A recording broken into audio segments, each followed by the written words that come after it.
We're beginning review session 9 and starting with chapter 22, the reproductive system. And as with the previous review sessions that I've recorded, I'm going to confine these to just talking about the lecture outlines. So, having said that, let's go ahead and jump in.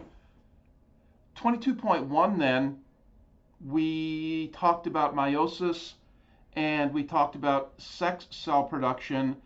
And certainly, since all of your handout fill-ins at least are done for you, I'm not going to take the time to read through all of these word by word and fill in the blank by fill in the blank.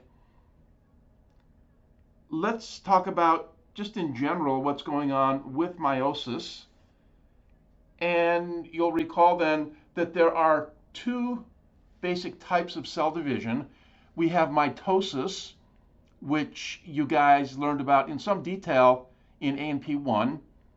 And recall that what's going on with mitosis, we're beginning with a diploid cell with a cell containing 46 chromosomes, and each diploid cell is producing a pair of diploid cells every time mitosis occurs.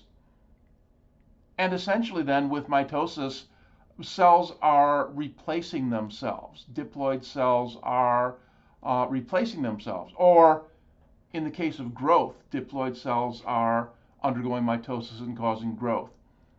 With meiosis, remember, we're talking about something entirely different. And meiosis then produces sex cells, produces sperm cells and egg cells or oocytes. And with meiosis, recall, we again start with a diploid cell with a cell containing 46 chromosomes, but at the end of the process of meiosis, we're producing haploid cells. We're producing cells that have half the typical, the normal number, if you would, of 46 chromosomes.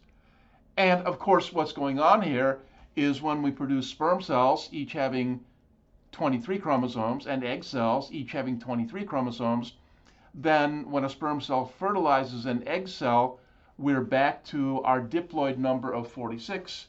And of course, from here on down the line, beginning with that fertilized egg cell, beginning with that zygote, we have mitosis going on and producing, again, the rapid cell division, the rapid increase in size that leads from that single egg cell to a fetus, to an embryo, and to a baby.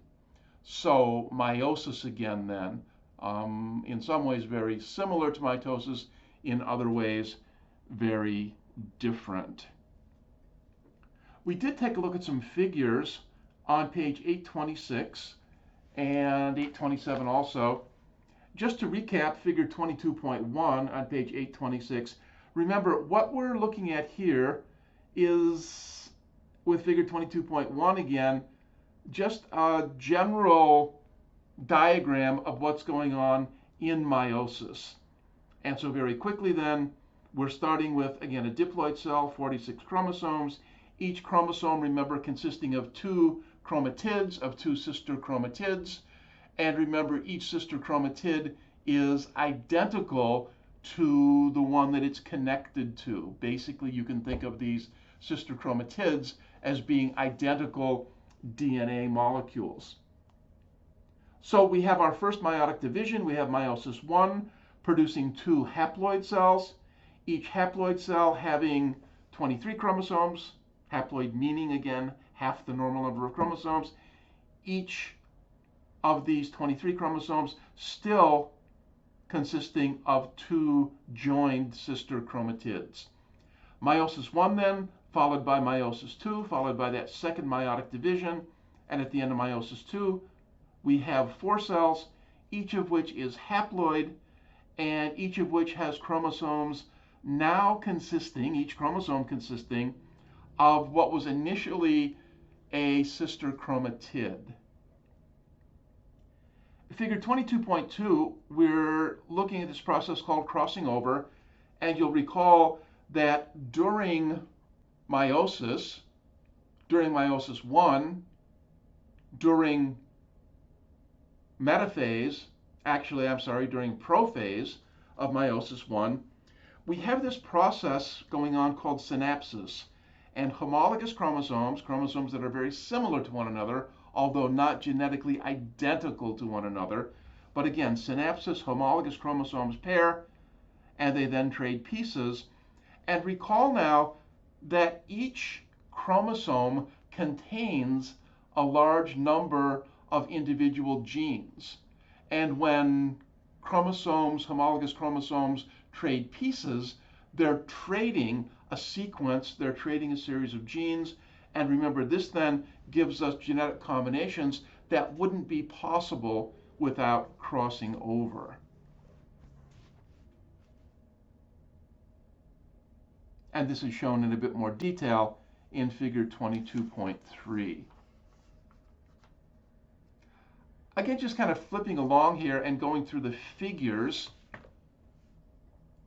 And as far as major organs of the male reproductive system, remember you have learned this as part of your lab assignments, and so we really didn't spend time on this. Let's jump over then to page 831 on page 22.8. And recall now, here again, we're looking at the process of meiosis, but we're looking more specifically at meiosis in males. And this process is called spermatogenesis, literally the production, the making of sperm cells. So going through quickly again, we begin with our diploid cell, which in spermatogenesis is called a primary spermatocyte, which undergoes meiosis 1, producing 2 haploid daughter cells. Notice now each called a secondary spermatocyte. Each secondary spermatocyte undergoes meiosis 2, that second meiotic division. The result for each primary spermatocyte that we start with, at the end of meiosis, we've produced 4 cells called spermatids, and those haploid spermatids then each develop structurally into sperm cells, but without any further changes in genetic composition. Looking on page 833 at figure 2210, and here we're looking, of course, at the structure of a sperm cell. So 3 parts, head, midpiece, and tail. The head, recall, consists of a couple of important parts. The head contains the nucleus, and of course, this is where the genetic information is stored. This is where the chromosomes are. And then the head also contains this cap called an acrosome, which you'll remember contains digestive enzymes, which allow sperm cells to literally digest their way through the corona radiata that surrounds the secondary oocyte, and that has to be breached, if you will, in order for fertilization to occur. The midpiece with mitochondria, note in parentheses here, so the midpiece produces energy, and the energy is then used for the movement of the third part of a sperm cell, the tail. And again, the midpiece then with those mitochondria produces energy, which allows the tail of the sperm cell to lash back and forth and to cause that swimming motion that's characteristic of sperm cells.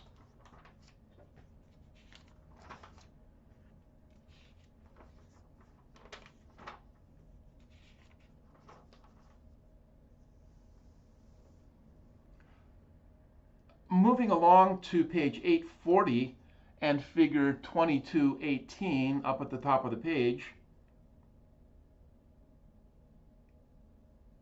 And let's just go ahead and follow the figure. And so,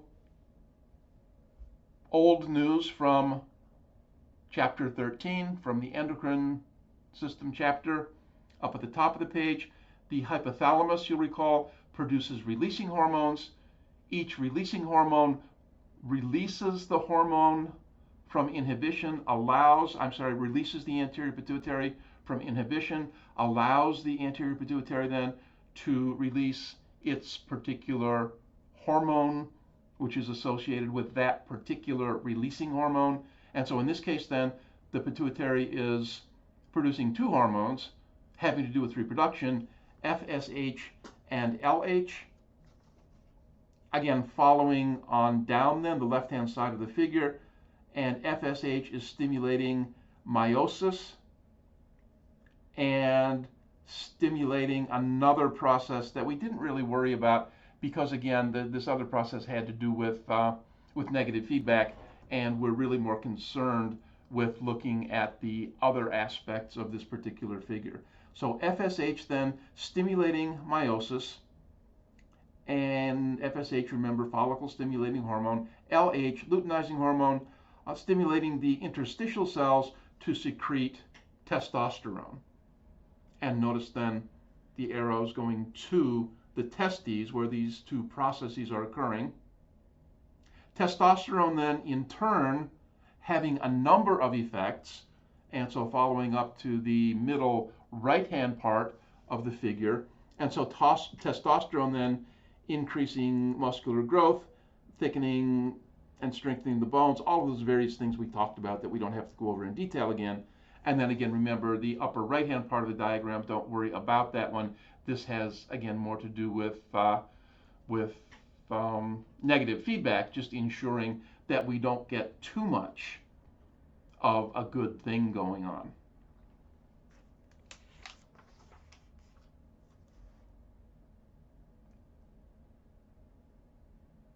I think we'll stop here and we'll pick up with figure 2221 on page 843 with review session 10.